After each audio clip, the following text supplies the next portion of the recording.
tayo ay magpaganda ng bahay. Nangangamoy pawis, laway, utot. Hindi na nga maipaliwanag itong amoy ng higaan namin. Ay, grabe, pati yata libag nandito na. Kaya naman ito't magpapalit na nga lang ako ng unan namin at mga kumot. Baka sakaling dito ay magbago ang amoy.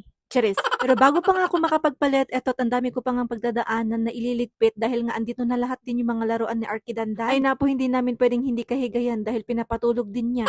Kaya naman wala nga akong no choice kundi nga tanggalin ang mga yan dahil nga magva-vacuum din ako. Kailangan ko rin mag-vacuum dahil nga meron din kaming kahigang hira. Ay naapo. Ang hirap may alagang fur baby, dapat kahiga mo rin. Kayo ba, kahiga nyo rin ba yung mga alaga nyong fur baby? Ay nako, buti na lang talaga at meron nga kami nitong vacuum dahil nga nakaka-help talaga to para nga matanggal yung mga alikabok at buhok na din ng alaga namin. Eto, at meron nga kasi akong na-check out na unan at sa tanan ng buhay ko ay parang pangalawa ko palang bumili. In short, ngayon pa lang ako magpapalit ng unan. Charis. Pero totoo yun.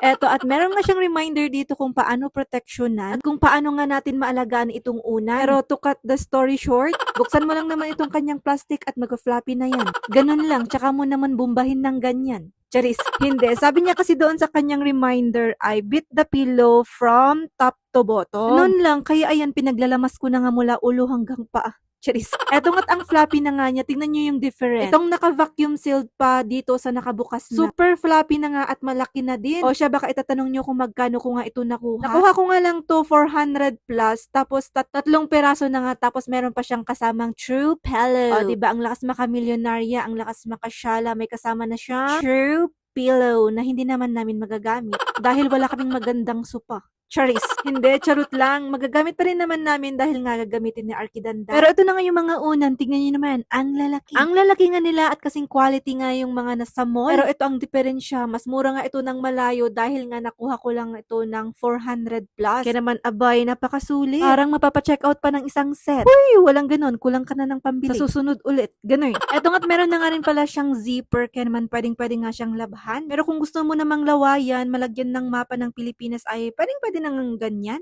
O, di ba't ang dami ko na nga naibudol sa'yo? Siguro naman mabubudol ka na. Eto, at syempre hindi na natin patatagalin pa at papagandahin na nga natin itong aming higaan. Ay, siya higaan naman to. Nagmumukha lang siyang playground. At eto na nga ang pampaganda namin ng higaan. Lakas makasyala, ang lakas makamilyonarya. Bago na namang lalawayan at lalagyan ng libag. O, di ba? Tignan mo naman ang unan na yan. Ang lalaki. Para ka nang matutulog sa hotel ang itsura. Kulang na lang talaga ang pillowcase. Kaya man nagbabadya na naman ang Mima na mag-check out. May bago na namang pagkakagastusan pagkatapos magpalit ng unan. Hala huy, hindi ka na tumigil kaka-check out.